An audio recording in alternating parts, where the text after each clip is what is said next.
Well, by that time, I think the Indian Forces commander realized that there is maybe some truth in it. Across the border, Pakistan's 38th Cavalry, along with the artillery battery, were waiting for the support of the infantry. They would have to wait a long time as the infantry was having problems of its own. Traveling in requisitioned civilian vehicles, the convoy got stuck in the desert sands and broke down, and the men were forced to march to the rendezvous.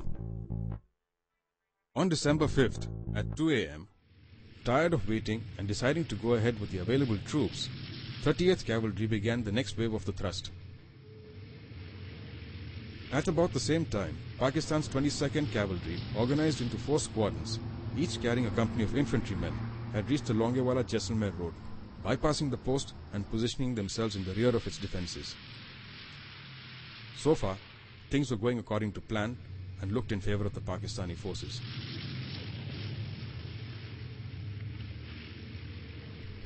Just as the 38th Cavalry started their movement, the artillery accompanying them fired a salvo, which landed in and around the Longewala outpost.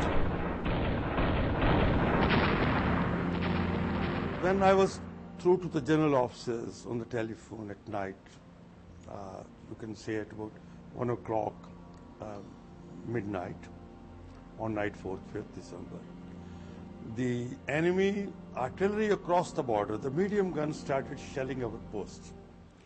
When this telephone was on and I was talking to the GOC, they heard also the noise of the shell being fired, the shots being fired, a lot of noise he heard on the day. He said, "What is this, Kuldeep?" I said, "Sir, this is, appears to me enemy fire on us, it is artillery fire." This time, the call for help with sounds of explosions in the background was taken seriously, though little could be done about the situation. In the absence of the brigade commander, the commander of the 22nd Cavalry, hearing what sounded like a pitched battle at Longewala, decided to clear the post before advancing on Ramgarh. Leaving 2 of the 4 squadrons of tanks and troops on the road, he moved out with the 2 remaining squadrons to accomplish his self-imposed mission. As the first squadron of tanks approached the post, they drew resistance and deployed themselves on the Longewala-Ramgarh road. The second squadron deployed themselves on the road to Tanot, surrounding the post. This move was to be the start of the collapse of a so far successful Pakistani mission. On taking renewed consideration of the messages from the outpost and the reported bearing of the tank column, there was no doubt of their target. A radio call was made by Major General Kambata to the base commander Jaisalmer, Wing Commander Bawa, informing him of the situation on the ground. Just past middle of the night, about 2:30, now I get a radio relay message from the 12th Infantry Division General Kambata.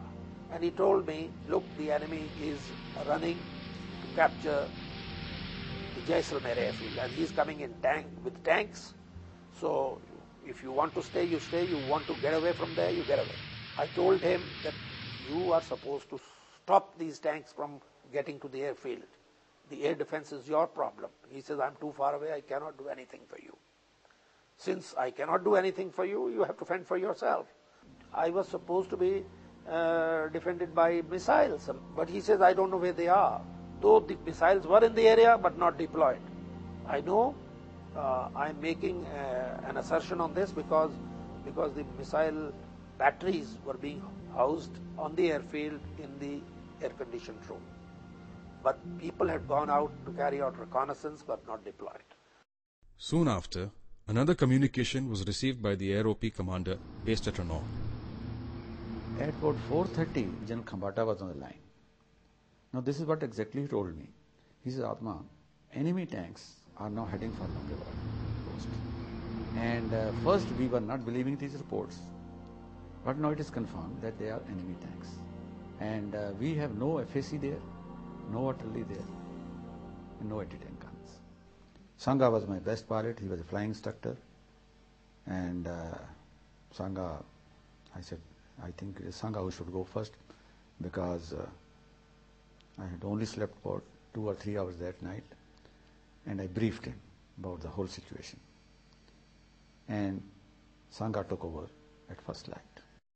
He came and told me that the plans have changed. Pakistanis have launched a surprise attack at Longewala, and that Longewala was at that point of time under attack.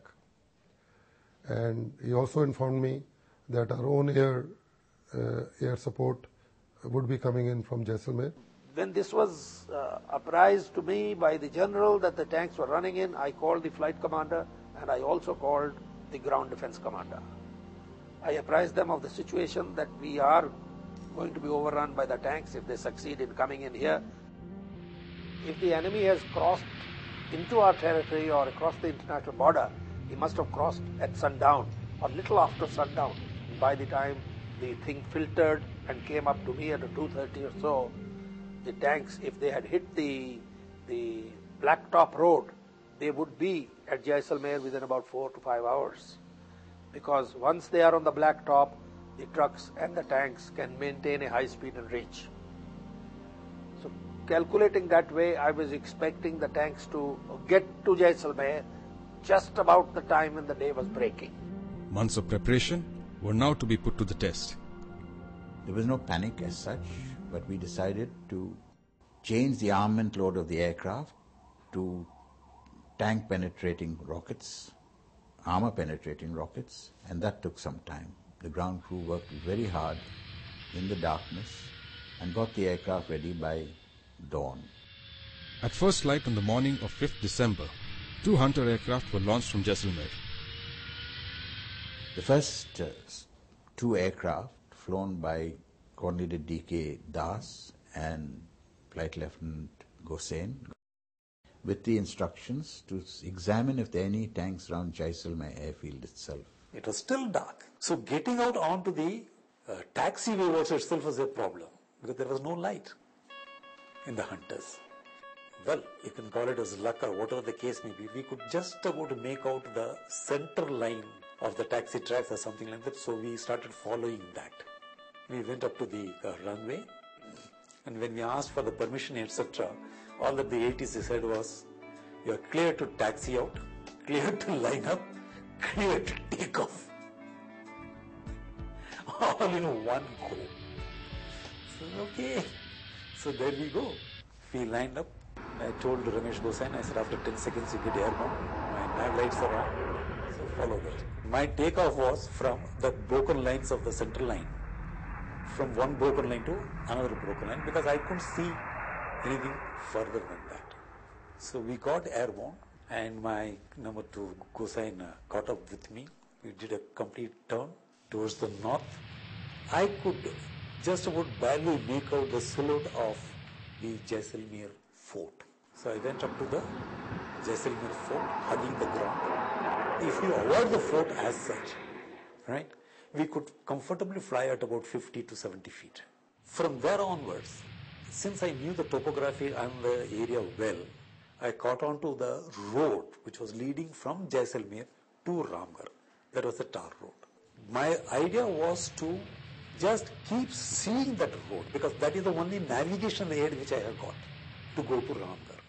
Because if I stray away from that particular road and go on my compass, any deviation of even 1 degree to 2 degrees will land me up somewhere else and I will never be able to spot Ramgarh. So we went to Ramgarh and I did not see any tanks. So I said, okay, we will turn towards the west. So we started following the road leading from Ramgarh to Longewala.